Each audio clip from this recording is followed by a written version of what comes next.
Bonjour à tous. Alors, on se retrouve aujourd'hui pour une vidéo sur le thème de l'hyperphagie, les troubles du comportement alimentaire, la boulimie. Alors, c'est vrai que en carnivore, c'est vrai que c'est un thème que j'ai déjà abordé à plusieurs reprises, mais si vous êtes concerné par la problématique, comme j'ai pu l'être pendant de nombreuses années, eh bien, vous savez que nous sommes des êtres de répétition et nous avons besoin euh, de nous entendre dire plusieurs fois les choses, parfois de façon différente, pour pouvoir les intégrer au mieux. Alors bien sûr, encore une fois, mon contenu, c'est vraiment du partage d'expérience. Je ne suis pas coach, je ne suis pas médecin, donc voilà, ce que je vais vous dire, bah, peut-être que ça peut être des pistes de réflexion pour vous, des pistes d'expérimentation, mais ce ne sont pas des conseils médicaux avisés, quoi. Je n'ai pas les compétences pour ça. Alors, pour revenir un peu sur mon contexte, bon, si vous me suivez, vous le savez, mais je préfère le répéter en une phrase. Moi, je suis arrivée sur le régime carnivore pour régler des problématiques digestives et j'ai eu la joie de découvrir au bout de quelques temps que mes compulsions avaient disparu. Donc, un peu par hasard, le lâcher prise s'est fait bah, naturellement. Du coup, j'avais pas ce contrôle. Je suis pas arrivée sur l'alimentation carnivore pour régler mes problèmes de troubles du comportement alimentaire. Et je pense que ça a été pour moi un petit peu la clé du succès. Mais comme je l'ai dit dans d'autres vidéos, ça n'a pas été aussi simple que ça. C'est-à-dire qu'après avoir découvert que mes compulsions s'étaient estompées, avaient disparu, euh, j'ai eu le désir de me débarrasser de quelques kilos et donc j'ai commencé des expérimentations.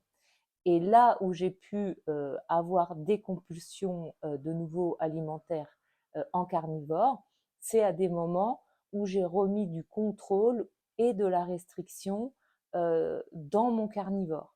C'est-à-dire que, par exemple, j'ai déjà donné ces exemples, mais je vais les redire.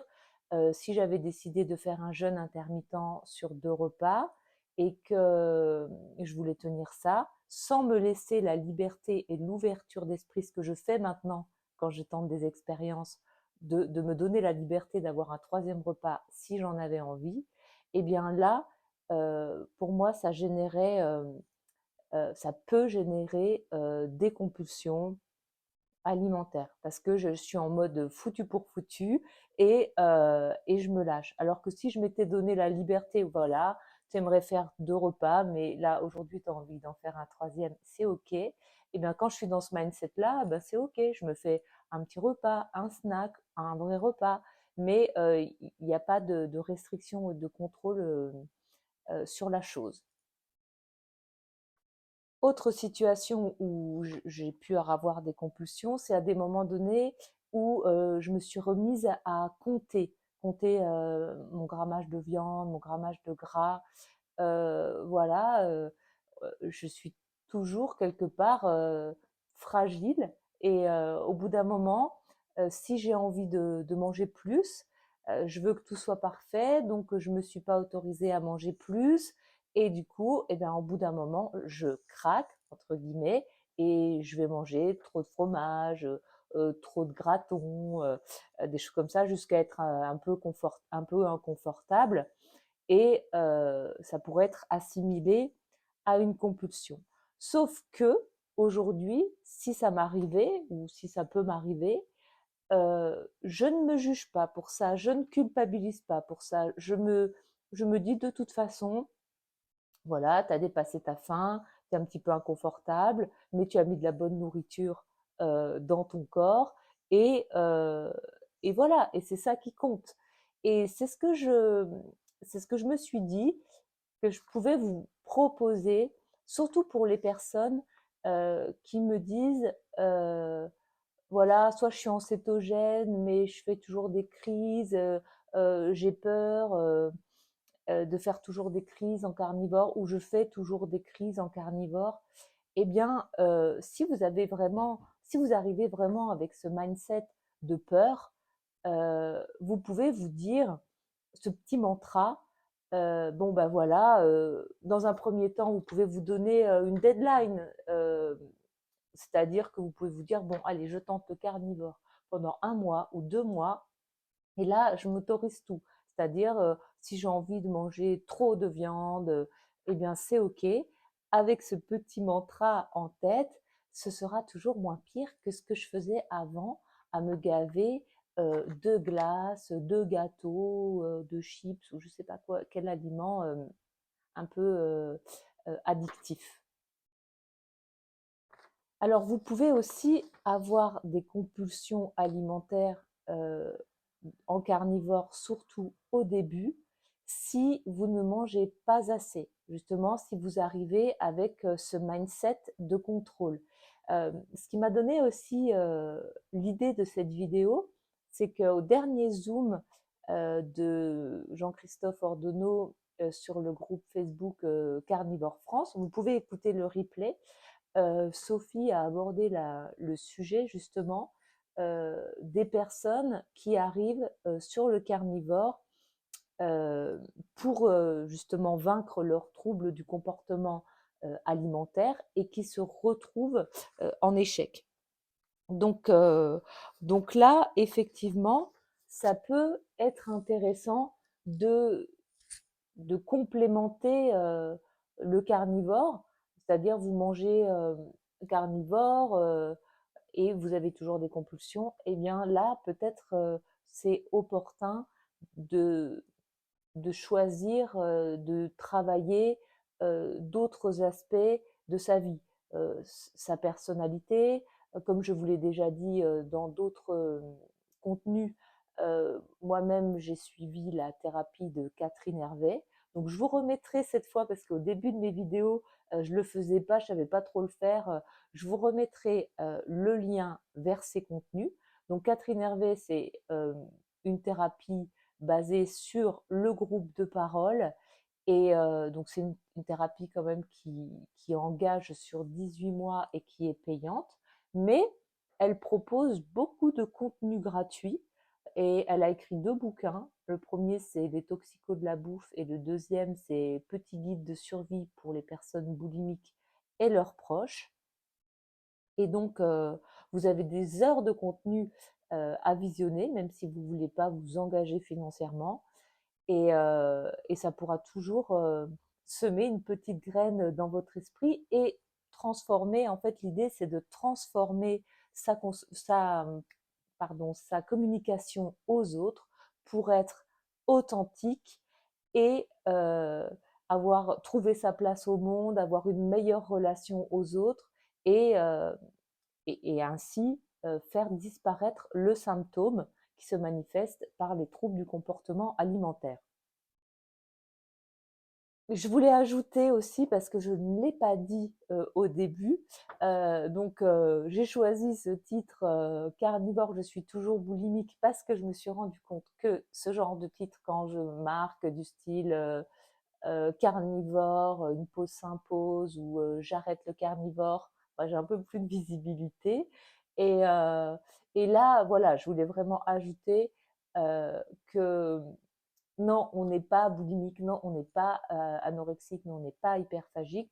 On souffre d'une manifestation ou de manifestations que sont les troubles du comportement alimentaire, mais bien sûr que cette maladie ne nous définit pas. Ensuite, un autre contenu sur lequel je suis retombée récemment, parce que je crois qu'elle avait fait, enfin, elle le dit d'ailleurs, un burn-out, et elle a arrêté les vidéos pendant un certain temps. C'est le contenu de Esther Taïfé. Alors, je ne sais pas si vous la connaissez. Elle est aussi coach en émotion. Alors, c'est pareil, ses coachings sont assez chers. Euh, voilà, mais comme Catherine Hervé, et encore plus que Catherine Hervé, elle a des masterclass gratuites Elle a beaucoup, beaucoup de contenu gratuit sur le fait d'être un mangeur émotionnel. Et donc, elle, alors pour le coup, elle n'est pas du tout carni. Je crois même qu'elle a été végane et je crois que maintenant, elle est végétarienne. Mais bon, peu importe. C'est surtout sur la sphère émotionnelle. Je pense que ça peut être un soutien supplémentaire pour vous d'aller visionner cette chaîne si vous ne la connaissez pas. Je vous remettrai également les liens en barre d'infos. Il y a bien sûr Salomé, je pense Salomé Selouk qui pourra vous accompagner. Alors Salomé, elle est plus, donc elle a souffert d'anorexie mentale, donc je ne sais pas si elle connaît très bien précisément ce qui concerne plus l'hyperphagie et la boulimie, mais je pense qu'elle peut vous proposer différentes techniques. Je crois qu'elle est sophrologue aussi, pour faire baisser l'anxiété, même si le carnivore euh, fait baisser l'anxiété. Si vous mangez suffisamment de viande et surtout suffisamment de gras, ça va générer un apaisement mental considérable. Déjà, votre système hormonal va se réguler, vous allez être bien mieux nourri. Et je voulais ajouter aussi, ça me vient en tête, je voulais en parler, mais je n'y ai pas pensé jusqu'à présent, que en fait, si vous avez des compulsions, c'est probablement parce que votre corps est en demande de nourriture. Le corps est bien fait, il ne fait pas des compulsions pour faire des compulsions. Si vous mangez suffisamment de gras, de viande, euh, au bout d'un certain temps, ça va certainement s'apaiser et vous aurez beaucoup moins de craving. Ça, c'est pratiquement certain.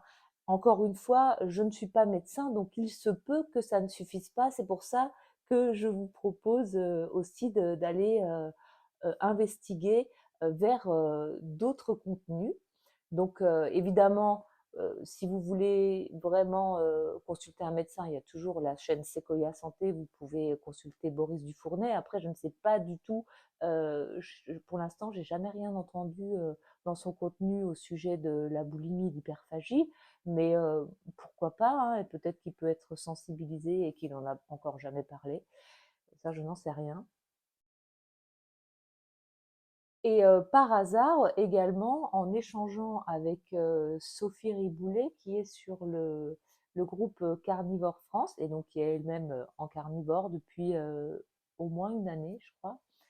Et elle, elle était, donc elle a une formation d'infirmière, mais elle s'est formée, donc elle se définit comme mécanicienne en émotion, et elle s'est formée à diverses techniques, l'hypnose, le EFT, enfin d'autres techniques pour accompagner les personnes sur la sphère émotionnelle. Donc vous pouvez aller la contacter sur son Instagram. Également, je vous remettrai le lien en barre de description. J'ai fait à peu près le tour de ce que je voulais vous dire aujourd'hui. J'espère pour les personnes concernées que cette vidéo vous aura été utile. Et n'hésitez pas à me faire vos retours en commentaire. Si vous avez des questions, évidemment, n'hésitez pas, j'y répondrai toujours avec plaisir. Et je vous dis à très bientôt pour une prochaine vidéo.